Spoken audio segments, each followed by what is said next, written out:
Release ദിവസം തന്നെ 2 പടങ്ങളാണ്. അത് 2 ഹെവി പടങ്ങൾ തന്നെയാണ്. ടോക്സിക്കും ഉണ്ട്, ദുരന്തവും ഉണ്ട്. അപ്പം എങ്ങനെയാണ് അതിനെ ഇപ്പോൾ തിയേറ്റേഴ്സിന്റെ എണ്ണം ഇപ്പോൾ പ്രേക്ഷകർക്ക് ഏതിലേക്ക് കയറും അല്ലെങ്കിൽ ഏതധികം ഒരു ടെൻഷൻ ഉണ്ടാവുമല്ലോ? അല്ല, ഇതുപോലൊരു സീസൺ മലയാളത്തിൽ വളരെ കുറച്ച് സീസണുകളിലേ ഉള്ളൂ. ഇതുപോലൊരു സീസണിൽ വേറെ പടങ്ങൾ ഉണ്ടാവില്ല എന്ന് വിചാരിക്കാൻ മാത്രം ഒരിക്കലും അങ്ങനെ ഒരാളല്ല. അപ്പൊ എന്തായാലും പടങ്ങൾ ഉണ്ടാവും.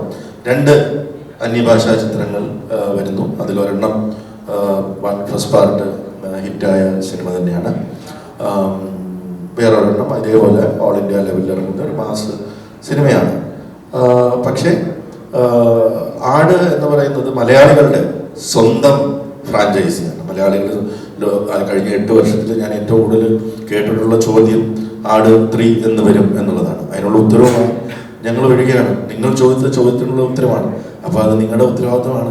മലയാള സിനിമയെ സ്നേഹിക്കുന്ന അല്ലെങ്കിൽ ആടിനെ സ്നേഹിക്കുന്ന ഞങ്ങൾ കൊണ്ടുവരുന്നു. ഇനി നിങ്ങൾ പറയാം അതിൻ്റെ കൂടെ വേറെ പടം ഉണ്ടായിരുന്നല്ലോ, ഇനി ഒറ്റ എന്ന് പറഞ്ഞ് ഞങ്ങളുടെ കാല് വരുന്നു, നിങ്ങളെന്താ ഒറ്റക്കിറക്കാൻ എന്നൊന്നും ചോദിക്കരുത്. പിന്നെ ഇത് ഒരു ക്ലീൻ യു ചിത്രമാണ്, ഫാമിലി എൻ്റർടൈനർ. അപ്പോൾ ഒരു സമ്മർ കാലത്ത് ഹോളിഡേ തുടങ്ങുന്ന സമയത്ത് ഇതുപോലുള്ള ഒരുപാട് ഹോളിഡേയ്സ് ഉള്ള അല്ലെങ്കിൽ എക്സാമുകളൊക്കെ കുറേ കഴിഞ്ഞു, പിന്നെ കുറച്ച് 2-3 ദിവസം കഴിയുമ്പോൾ വീണ്ടും എല്ലാ എക്സാമുകളും കഴിഞ്ഞു, കുട്ടികളും ഫ്രീ ആണ്.